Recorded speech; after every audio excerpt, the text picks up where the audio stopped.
All right, welcome back to B-Roll, where we kind of sit around and talk about whatever we feel like: movies, TV, games, hardcore pornography, midget torture, just whatever. And today we have a special treat. We're going to be shooting in South Korea. Which is where we always shoot. Hell yeah.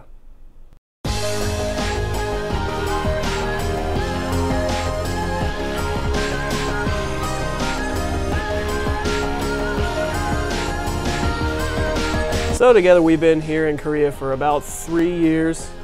Seen a lot of the country, learned a lot about the language, the culture, the people, and I gotta say, this place is kind of like if you were to try to make a baby America, and he's kind of weird up some parts. Yeah, it's pretty much like America, I feel like, except you don't get Walmart or Best Buy, and everyone kind of looks Korean. It's almost like if you made a wacky, like, Chinese knockoff America.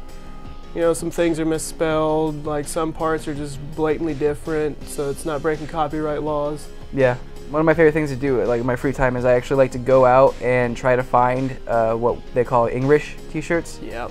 I've actually bought several of them. Have you seen any good ones? Like, what's some of your favorites? The only one I have is my Hell Was Made for Deadbeat Moms shirt.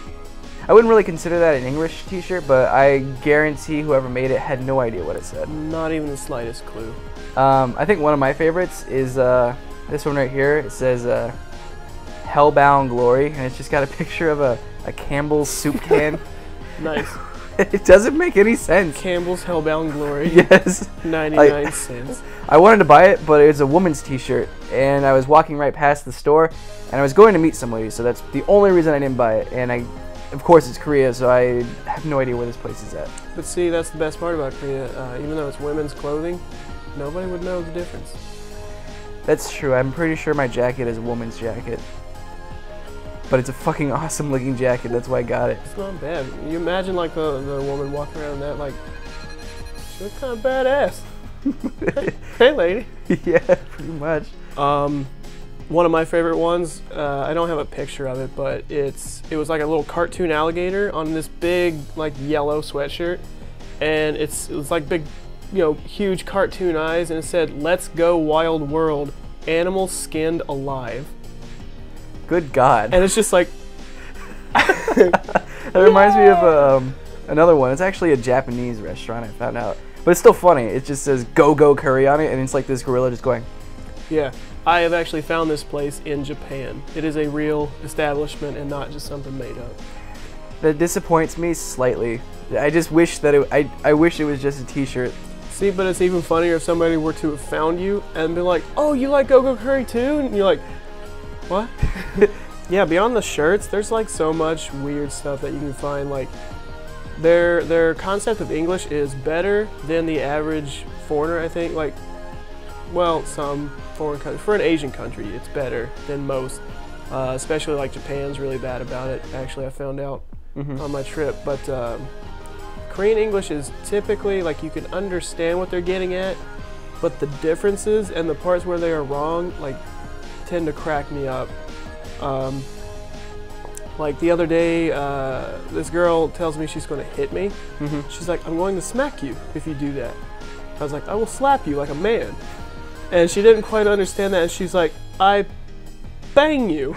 I laughed so hard right in her face. She's like, "Why?" I was like, that's not what you think it means.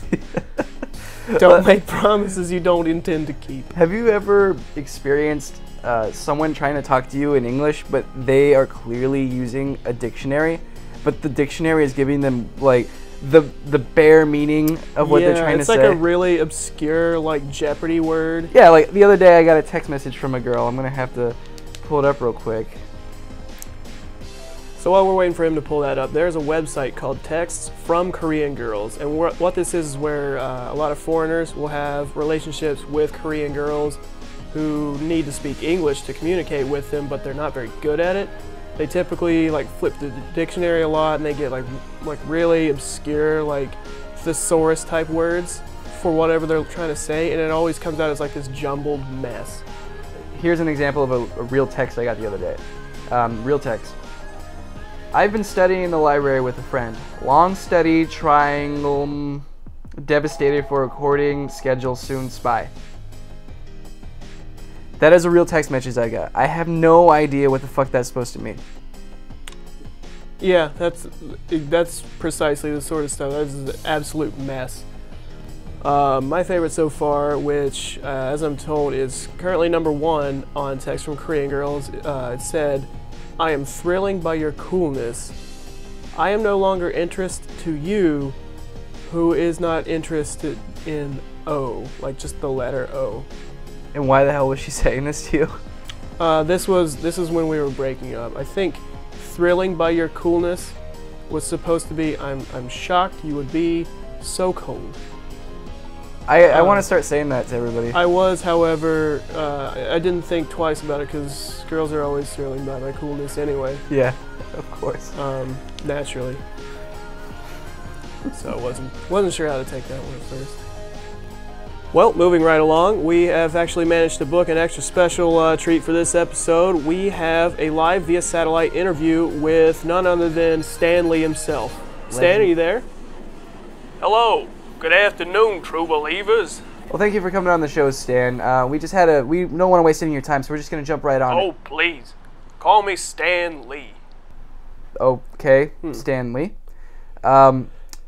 Anyway, I was going to say, you've created so many characters and so many, childhoods just by your thoughts alone. I'm just curious, what would you say your favorite character to create happened to be? Well, I gotta be honest with you. I have to say I'm most proud that I was the inspiration for Batman. Batman? Stan Lee, did I hear that correctly? You said Batman? I've never heard this before. Oh yes, this is one of my favorite stories. As a matter of fact, it started right as we had printed issue #1 of The Amazing Spider-Man. We had gone out with some of the fellas to celebrate the achievement and ended up bumbling into the favorite watering hole of notorious comic books jackass Bob Kane. Wait, hold on a second. Didn't Batman come out originally decades before the first Spider-Man comic? Yeah, like the 30s or something, right? I'm sorry, is this your story to tell? Were you there for all this? No. I'm sorry, please proceed, Stan Lee. You're goddamn right. So anyway, we were there, and Bob was making a fuss. He was already halfway into his bottle and being the supreme jackass that we knew he could be. Well, he was just rambling on because he knew we could hear him. All spider-fag this and semen webs that. About the final time that he had made a crack about spider hand jobs, I had lost it, and I whipped the remainder of my Jack bottle right at his face. My aim was flawless. However, my timing, it seems, was terrible, as his lovely wife had walked right into the crossfire carrying a whole tray of shots for the table. Long story short, at the funeral... Oh, hold on a second. I'm sorry. Did you kill Bob Kane's wife? Look, the statute of limitations may be up, but there is still nothing you can say to prove that. So anyhow, as I was saying, Bob never even made it to the funeral.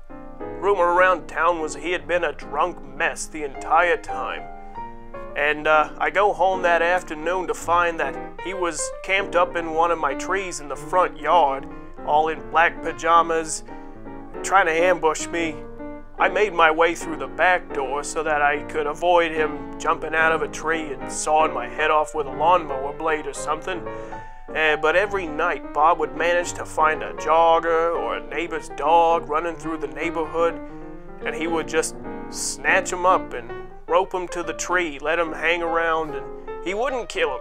Bob couldn't afford that kind of blood on his hands, not after what he had done.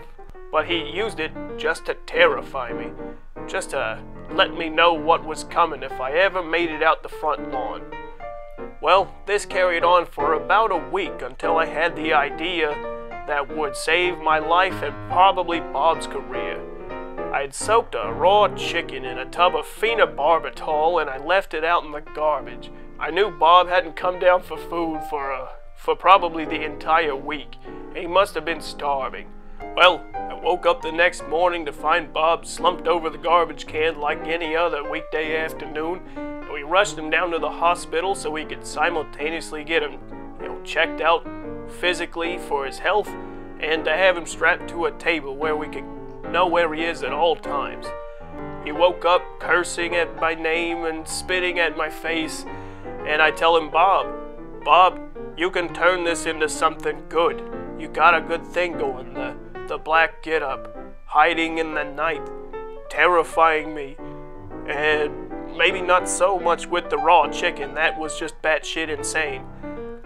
Sure enough, after a couple years of therapy and long stern phone calls, Bob comes out with Batman, and I couldn't have been prouder of the son of a bitch.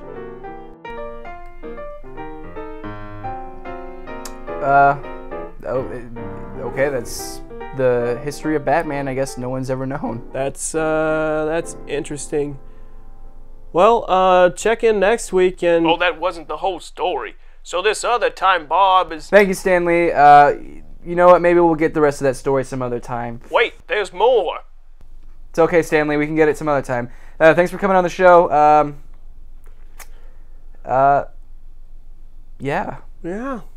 Well, I guess that's it for us this week. So, stay tuned in, like, comment, subscribe. Comment especially. Give us some topics that you want to hear about. Anything. Mm-hmm. Sometime next week, we might try to go out to our comedy club where we do stand-up at and ask some of those folks out there some questions. But in the meantime, I actually have a question for you that I'd like to see you guys have. I'd like to hear your comments on. If a hermaphrodite has to use the restroom, which one do they use? I'm always curious about that. Show your work. Yep, show your work. And we'll see you guys probably never, because this is a YouTube channel. It's all completely one-sided. Aha! The end!